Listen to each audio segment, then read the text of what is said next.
मी पुढील मार्गदर्शनासाठी मी कैलास दादांना विनंती करतो की त्यांनी मार्गदर्शन करावं.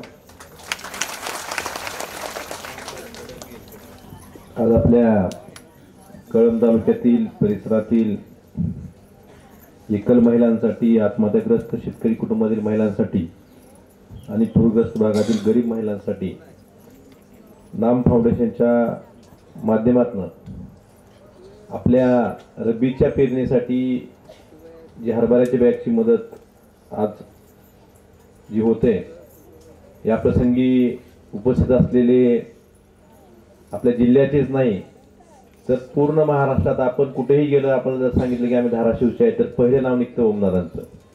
असे आपल्या सगळ्यांना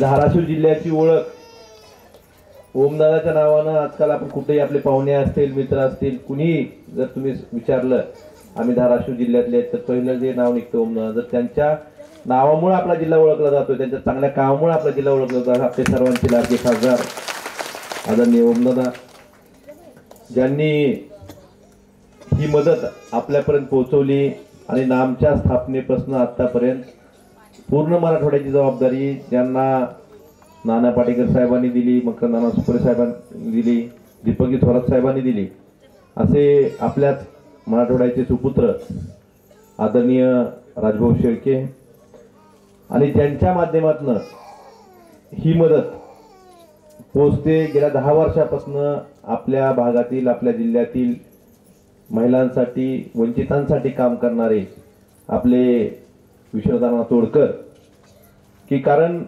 मदत देणारे खूप असतात परंतु ती योग्य व्यक्तीपर्यंत पोहोचवण्याचं काम जर ह्या तोडकर आहेत आणि त्यांच्या माध्यमातून, त्यांच्या पर्याय संस्थेच्या माध्यमातून ही मदत आज आपल्यापर्यंत पोहोचते. असे आदरणीय अण्णा आणि ज्यांनी अण्णांची माझी ओळख करून दिली. खरं तर अण्णा राजुरी एक आमच्या गावाजवळचं गाव, धाराशिव तालुक्यातलं गाव आहे. अण्णांनी पर्याय संस्थेच्या माध्यमातून ज्यावेळेस शौचालयाची तिथे अडचण होती त्यावेळेस 300 शौचालय राजुरीत बांधून दिले होते पर्याय संस्थेच्या माध्यमातून. त्यावेळेसपासून अण्णांचा माझा संपर्क आला.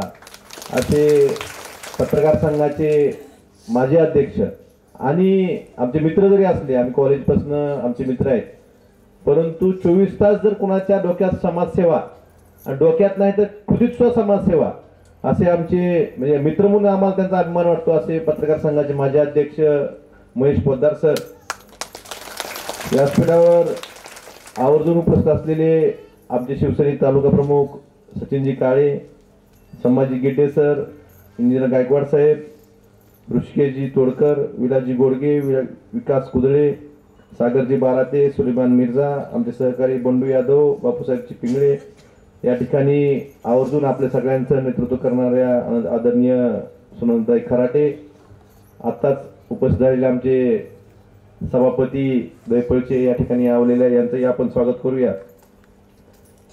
खरंच या पुरानं राजभाऊ आमची म्हणजे सोयाबीनच गेलं नाही तर आमची माती सोवा होऊन गेली. म्हणजे पीक तर गेलंच पण माती सोवा होऊन गेली. आणि अशा वेळेस म्हणजे सोयाबीनचा खर्च एकरी 30,000पर्यंत जातो आणि उत्पन्न जर केलं म्हणजे सरकारचं मदतीच्या विषय काय ती बोलायचं व्यासपीठही नाही, परंतु उत्पन्नाने मिळणारी मदत म्हणजे आमचा खर्च सुद्धा निघत नाही. अशा वेळेस भ्रांत होती की पुढची पेरणी कशी करायची. कीट आल्या, ज्यांना मिळायच्या त्याच मिळाल्या, खऱ्या गरिबापर्यंत पोहोचल्याच नाही. पण कीटपेक्षाही महत्वाचं काय होतं की पुढची पेरणी, जर ही पेरणीच नाही केली, पेरणीला जर आपण त्यांना आपल्याकडे बियाणं नसेल, तुम्ही सांगितले की सगळ्यात महाग पीक हरभऱ्याचं आहे ज्वारीपेक्षा बाकीच्या कुठल्याही बियाणं, आमच्याकडं रबीचं मुख्य पीक हरभरा आहे. अशा वेळेस जर एक ज्वारीची हरभऱ्याची बॅग घ्यायची सुद्धा परिस्थिती किंवा तेवढी क्षमता आमच्याकडे आमच्या शेतकऱ्यांमध्ये नव्हती. आणि अशा वेळेस तुम्ही ठरवलं की आपण आता आज आपण जवळपास 1017 महिलांना आपण मदत करतोय. ह्या हरभऱ्याचे बॅग द्यायचं ठरवलं, म्हणजे त्यात नाना पाटेकर साहेब असतील, मकरंद नाना सुपरे साहेब असतील, त्यांनी जो हा निर्णय घेतला. आणि हे देताना सुद्धा कुणाला द्यायचं, शेतकरी तर लाखो, मग द्यायचं कुणाला.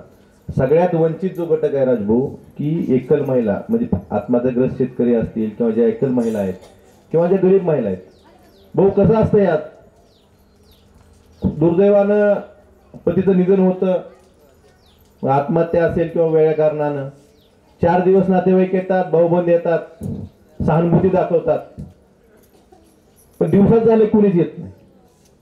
जबाबदारी आपल्या लेकरांची, आपल्या शेतीची हे आमच्या भगिनीवर पडते. 4 दिवसापूर्वी सगळ्यांची सहानुभूती असते, नाही आम्ही लक्ष देऊ, हे करू ते करू, पण प्रत्येकाला आपला आपला प्रपंच असतो, संसार असतो. पण एकल महिला खरंच एकटी राहते आणि अशा वेळेस जो भाऊ सोबत येतो त्याला खरा भाऊ म्हणायचे. मग आपले भाऊ कोण? 10 वर्षापासून काम करणारे विश्वनाथांना तोडकर हा भाऊ खरा. आत्महत्याग्रस्त महिलांच्या पाठीशी, म्हणजे राजभवनी जो किस्सा सांगितला बीड मधला, तिथून आजपर्यंत किंवा इथून पुढच्या काळातही आपल्या पाठीशी राहणारे भाऊ कोण? नाना पाटेकर असतील, मकरंद अनासपुरे असतील, राजभाऊ शेळके असतील, हे खरे भाऊ आपले. कारण 4 दिवसापूर्वी सहानुभूती दाखवायची आणि परत आपल्या आपल्या प्रपंचाला लागायचं आणि परत एकल महिलांना एकटं सोडून द्यायचं, ही समाजाची रीत आहे. पण अशा सुद्धा समाजात आपल्यासारखे चांगले भाऊ असल्यामुळं आमच्या एकट्या बहिणी एकट्या नाहीत, हे नाना पाटेकर साहेबांनी दाखवून दिले आणि आपणही अण्णांनी मागच्या 10 वर्षापासून दाखवून दिले. खरं तर या दोघांचंही, मी असेल, आम्ही लोकप्रतिनिधी आहेत, मी असेल, खासदार साहेब, आम्ही एक साधन आहे, पण अशा योग्य व्यक्ती आपल्या पाठीशी आहेत याचा अभिमान आम्हालाही तुमचे प्रतिनिधी म्हणून आम्हाला वाटतो. आणि खरंच या अण्णा असतील किंवा राजभाऊ शेळके असतील, नाना पाटेकर साहेब असतील, मकरंद अनासपुरे साहेब असतील, या सगळ्यांचंही मनापासून मी आभार मानतो. आपल्या अण्णा नाम फाउंडेशनच्या ऑफिसला गेलो, मी दीपक थोरात साहेबांना भेटलो. त्यांना म्हणलं की तुम्ही जे काम करताय ते आमच्या जिल्ह्यातही चालू करा. शेतकऱ्यांना तात्पुरती मदत, अशा अडचणीच्या वेळेस तर तात्पुरती मदत आपण करताच, आत्महत्या झाली असेल किंवा बॅगचं वाटप करताय हरभऱ्याच्या बियाण्याचं, परंतु शाश्वत विकास 5वीला दुष्काळात पोहोचलेला असतो. काय दुष्काळ म्हणजे कायम दुष्काळात असतो. मग ह्याला काय लागतं? आपलं शाश्वत पाणी नाही. मग ह्या पाण्यासाठी नदी खोलीकरणाचं काम तुम्ही हाती घ्या. आणि त्यांनी सुरुवातीला सांगितले की आपण डिझेलची व्यवस्था करावी, मग नंतर टाटा मोटर्सनं डिझेलची व्यवस्था केली, शासनाबरोबर त्यांनी MOU केला. मग खासदार साहेबांनी आम्ही सांगितलं की आपल्या भागात, आपल्या तालुक्यात ही कामं झाली पाहिजे. आणि अण्णा, मी अभिमानानं सांगू शकतो की ज्या ज्या गावात नाम फाउंडेशनच्या वतीनं ह्या उन्हाळ्यात कामं झाली त्या गावांना पुराचा तडका बसला नाही, त्या गावाची जमीन खडून गेली नाही. कारण नदीतलं, ओढ्यातलं आपण जर ते फुरसन काढलं, जे अडथळा पाण्याला असतो तो काढला तर पाणी बरोबर जातं. त्याला अडथळा असला की पाणी आजूबाजू शेतात घुसतं, जमीन खडून जाते. त्यामुळं ज्या गावात हे काम मागच्या वर्षी उन्हाळ्यात नाम फाउंडेशनच्या माध्यमातून झालं त्या ठिकाणी पुराचा फटका त्या प्रमाणात बाकीच्या गावात ज्या प्रमाणात बसला त्या प्रमाणात बसला नाही. याबद्दलही नाम फाउंडेशनचं, कारण आम्हाला माहित नव्हतं एवढा पाऊस पडणार आहे, पण ते जर काम झालं नसतं तर ही नुकसानीची तीव्रता अजून वाढली असती. त्यामुळे ते नुकसान कमी करण्यासाठी सुद्धा नाम फाउंडेशनचा खूप मोठा हातभार, आपले ज्या गावात काम झालं त्या गावात हातभार लागलेला आहे. याबद्दलही नाम फाउंडेशनचं मी मनापासून आभार मानतो. कारण ते खोलीकरण झालं नसतं तर त्या ठिकाणी जमीन खडून गेली असती, पिकं आमची वाहून गेली असती, माती वाहून गेली असती आणि ही वाहून गेलेली पिकं परत पेरता येतात. पण राजभाऊ अण्णा, वाहून गेलेली माती परत आणणं सोपं नाही. आता सरकार म्हणतंय की आम्ही तुम्हाला गाळ देऊ, ही देऊ, पण अण्णा एकही धरण कोरडं नाही. आता गाळ आणायचं तरी कुठून? मला पेरणी करायची कशी? आणि आम्ही विनंतीही केली नाम फाउंडेशनला किंवा तुम्ही जे आमच्या जमीन खडून गेल्यात, बांध फुटून गेल्या, त्यासाठी सुद्धा मदत करा. आणि मला अभिमानानं सांगावं वाटतं की त्यासाठी सुद्धा तयार आहेत की आम्ही शेतकऱ्यांचं जी जमीन खडून गेली यासाठी सुद्धा आम्ही शेतकऱ्यांची जमीन दुरुस्त करण्यासाठी सुद्धा आम्ही नाम फाउंडेशन मदत करू. आणि त्यासाठी लागणारी मशिनरी असेल किंवा बाकी ज्या गोष्टी आहेत यासाठी सुद्धा नाम फाउंडेशन पुढाकार घेतलाय आणि ते सुद्धा काम आपल्या जिल्ह्यात नाम फाउंडेशनच्या माध्यमातून होणार आहे, हेही आपल्याला सांगायला मला या प्रसंगी आनंद वाटतो. त्याचबरोबरीनं जमीन खडून गेलेलंच आहे, शेताकडे जायला क्षेत्रस्त्याची अडचण असते, बऱ्याच ठिकाणी सगळं उत्पादन असतं पण पेरणी करायला जायला अडचण असते किंवा माल जो तयार होतो तो घेऊन येता येत नाही.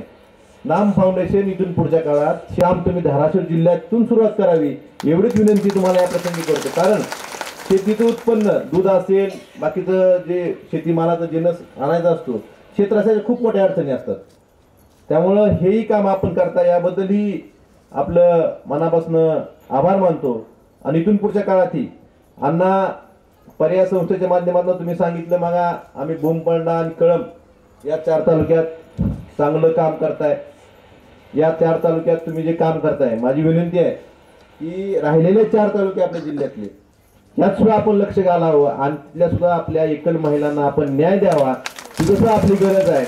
आणि त्यासाठी पहिलं काय झालं असेल अण्णा, पण मी आहेत, खासदार साहेब आहेत तुमच्या पाठीशी. महेश सरांसारखा एवढा चांगला सक्षम माणूस या ठिकाणी आपल्याला सोबत आहे. आणि अण्णा तुम्हाला सांगायला मला आवडेल की विजयकुमार जाधव काका म्हणून एक आहेत उमरग्याचे, त्यांचं एकल महिलांच्या बाबतीत खूप चांगलं काम आहे. तुम्ही आणि ते हे जर आता त्यांनी 4 तालुके तिकडे काम करतात, तुम्ही इकडे काम करतात, आपण जर मिळून तुम्ही दोघांनी मिळून जर काम केलं तर आपल्या जिल्ह्यातली एकही एकल महिला कुठल्या त्याच्या एकटी राहणार नाही. त्यांना तुमच्यासारखे 2 भाऊ चांगले मिळतील. आणि तुम्ही त्यांच्या पाठीशी असल्यावर मी आणि ओमदादा आम्ही तुम्हाला मुलासारखे आहे. तुम्ही आम्हाला, आम्ही फक्त निवडणुकीतच म्हणतो की तुम्ही आम्हाला हक्कानं सांगा, आम्ही निवडणुकीपुरतं म्हणत नाही. तुम्ही अर्ध्या रात्री आम्हाला सांगा, तुमच्या मुलाला ज्या हक्कानं सांगता त्याच हक्कानं मला आणि ओमदादा तुम्ही काम सांगा. आम्ही तुमच्यासाठी 24 तास उपलब्ध राहू, हेही या प्रसंगी तुम्हाला सांगतो. आणि एकल महिलांच्या बाबतीत खूप मोठ्या योजना आहेत.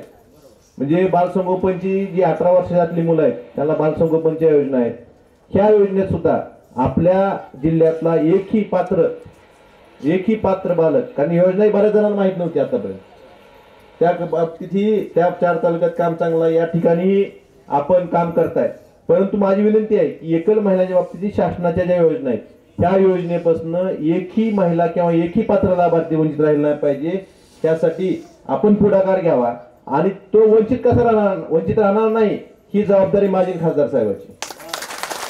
आम्ही ज्या शासनाच्या योजना भरपूर असतात, तुम्ही मागा सांगितलं किट सारखंच असतं योजनेत सुद्धा, म्हणजे जे पुढे जातात त्यांनाच मिळते, जे बिचारे महागात त्यांना काहीच मिळत नाही.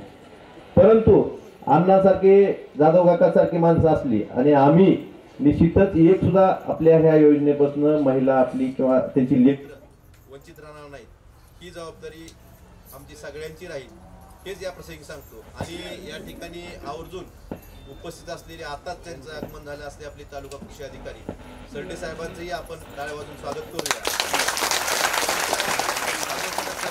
भारतीय विमा कामगार सेनेने मागच्याच आठवड्यात आपण 200 भारतीय विमा कामगार सेना अनिल देसाई साहेबांच्या नेतृत्वाखाली काम करते, तिथल्या कर्मचारी संघटनेने 200 किट मागच्या आठवड्यात हरभऱ्याच्या बॅग दिल्या होत्या. त्यांच्या मार्गदर्शनाखाली आपण 200 किट त्या दिवशी हरभऱ्याच्या बॅग आणि दिलेल्या आहेत. आणि उर्वरित महिलांना आज आपण आमच्या माध्यमातून देतोय. त्यामुळे आमच्या तालुक्यातली तर एकही एकल महिला शिल्लक म्हणजे वंचित राहिलेली नाही, याचा अभिमान मला आणि खासदार साहेबांना आहे. पण अण्णा हे काम करत असतानाच आपण पुढच्या काळातही म्हणजे एवढ्या पुरतं काम न करता इथून पुढच्या काळात प्रत्येक गोष्टीला, प्रत्येक अडचणीला आपण एकल महिलांच्या पाठीशी जसं उभं राहतात त्याच पद्धतीनं सर्व सहकारी असतील एकल महिलांच्या पाठीशी त्यांचा लेख, त्यांचा भाऊ म्हणून उभं राहू, एवढंच बोलतो. आणि परत एकदा नाम फाउंडेशनचे आदरणीय नाना पाटेकर साहेबांचं, आदरणीय मकरंद अनासपुरे साहेबांचं, दीपक थोरात साहेबांचं आणि राजभाऊ शेळके साहेबांचं मनापासून आपल्या सगळ्यांच्या वतीनं त्यांचा आभार मानतो आणि माझ्या शब्दांनी विराम देतो. धन्यवाद.